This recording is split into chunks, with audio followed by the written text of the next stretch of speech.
ابو ذر غفاری رضی اللہ تعالی عنہ کی مثال بھی جو ہے وہ حضرت عیسیٰ علیہ السلام کی مثال ہے.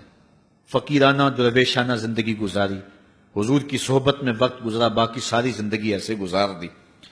کہتے ہیں دخلت علی رسول اللہ صلی اللہ علیہ وسلم، ایک دن میں حضور کی خدمت میں حاضر ہوا. قلت یا رسول اللہ صلی اللہ علیہ وسلم اوصنی، میں نے عرض کی حضور مجھے کوئی وصیت فرمائیے، مجھے کوئی وصیت فرمائیے. قال اوصی کا بتقوی اللہ، حضور نے فرمایا تمہیں اللہ سے ڈرنے کی وصیت کرتا ہوں. فإنہ ازین لامرک کلہ، اس لیے کہ تیرے سارے معاملات کا حسن ہے، تمام زندگی کا جمال یہی ہے کہ تو اللہ سے ڈرا کرے. یہ حضور نے مجھے فرمایا.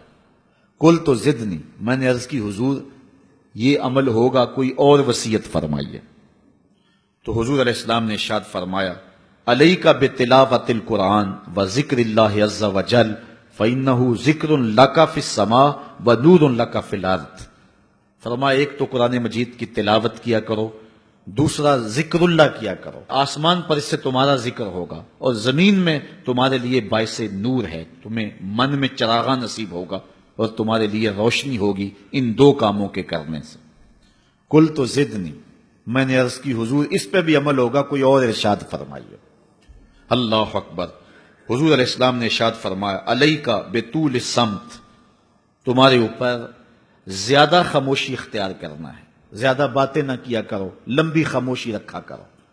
فإنہ مطردۃ للشیطان وعون لک فی امر دینک. اس سے دو فائدے ہوں گے، ایک تو شیطان بھاگ جائے گا، دوسرا امر دین میں تجھے تقویت ملے گی. زیادہ باتیں کرنے والے کی زبان پھسلتی ہے، غیبت، چغلی، جھوٹ، بہتان، یہ سارے امراض، یہ ساری آفتیں جو ہیں وہ زبان کی ہیں. اس لیے کہا کہ زبان کی حفاظت کرنا، تو زیادہ لمبی خاموشی اور زیادہ لمبا سکوت اختیار کر لینا، اس لیے تجھے دنیا میں بھی فائدہ ہوگا، شیطان بھی بھاگ جائے گا اور تیرے دین میں بھی تجھے مضبوطی ملے گی. قلت زدنی، کہتے ہیں رحمت کا باڑا بٹ رہا تھا، حضور علیہ الصلوۃ والسلام کے جو ہے وہ منہ سے نور نکل رہا تھا، میں نے جھولی پھیلائی ہوئی تھی. میں نے عرض کی حضور اس پہ بھی عمل ہوگا کچھ اور ارشاد فرمائیے. تو آقا کریم علیہ السلام نے ارشاد فرمایا قال ایاک وکثرۃ الضحک فإنہ یمیت القلب ویذھب بنور الوجہ. میں تجھے نصیحت کرتا ہوں کہ تم زیادہ ہنسا نہ کرو، زیادہ ہنسنے سے گریز کرو، اس لیے کہ زیادہ ہنسنے سے ایک تو دل مردہ ہو جاتا ہے اور دوسرا چہرے کا جمال ختم ہو جاتا ہے، چہرے کی روشنی چلی جاتی ہے. ایماندار کے چہرے پہ ایک نور ہوتا ہے، جو شخص کہے لگا کر ہنسنے والا ہوتا ہے اس کا وہ نور رخصت ہو جاتا ہے. اسلام نے مسکرانے سے منع نہیں کیا. حضور علیہ الصلوۃ والسلام تبسم کی عادت رکھتے تھے. اعلیٰ حضرت نے فرمایا جس کی تسکین سے روتے ہوئے ہنس پڑیں اس تبسم کی عادت پہ لاکھوں سلام. ایک صحابی فرماتے ہیں میں نے حضور سے زیادہ مسکرانے والا کسی شخص کو نہیں دیکھا، چہرے پہ ہر وقت مسکراہٹ رہتی، مسکرانا اور بات ہے. اور وہ حضور نے ارشاد فرمایا لا تحتقرن من المعروف ولو ان تلق اخاک بوجہ طلق. نیکی کو چھوٹا نہ سمجھنا، اگرچہ تم اپنے بھائی کو خندہ پیشانی سے ہی کیوں نہیں ملتے ہو تو یہ بھی ایک نیکی ہے. تو مسکرانا اور بات ہے، لیکن دہک، ہنسنا، کہے لگانا، یہ جو ہے دل کو مردار کر دیتا ہے.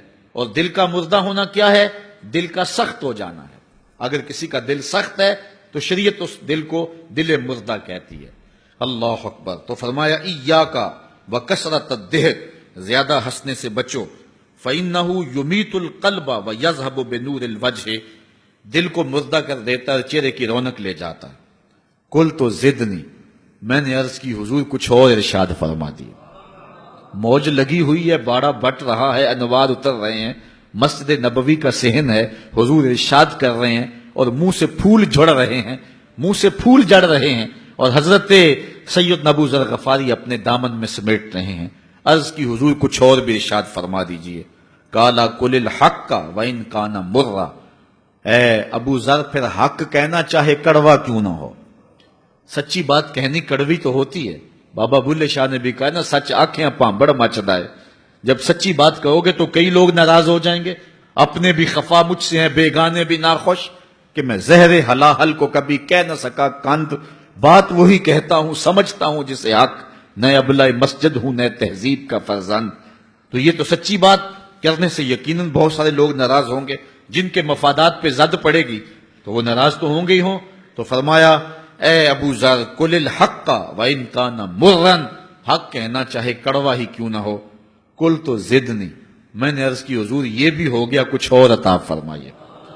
قال لا تخف فی اللہ لومۃ لائم، کہا اللہ کے راستے میں ملامت کرنے والے کی ملامت سے نہیں ڈرنا کہ لوگ کیا کہیں گے۔ بہت سارے کام ہم اس لیے نہیں کرتے کہ لوگ کیا کہیں گے، بہت سارے کام اس لیے کرتے ہیں نہ کیا تو لوگ کیا کہیں گے، ناک نہیں رہے گی۔ اللہ اکبر، ناک بچانے کے لیے بڑا کچھ کر جاتے ہیں، اور ناک رکھنی ہے یا قبر کو روشن رکھنا ہے، آخرت بچانی ہے یا ناک بچانی ہے؟ تو یہ ملامت کرنے والے کی ملامت کے ڈر سے بہت سارے گناہوں کا ارتکاب کر لیا جاتا ہے۔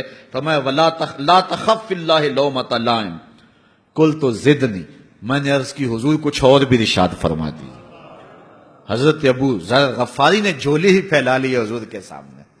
اللہ اکبر، سخی کی دہلیز پہ کھڑا ہے، پھر کم کیوں مانگے؟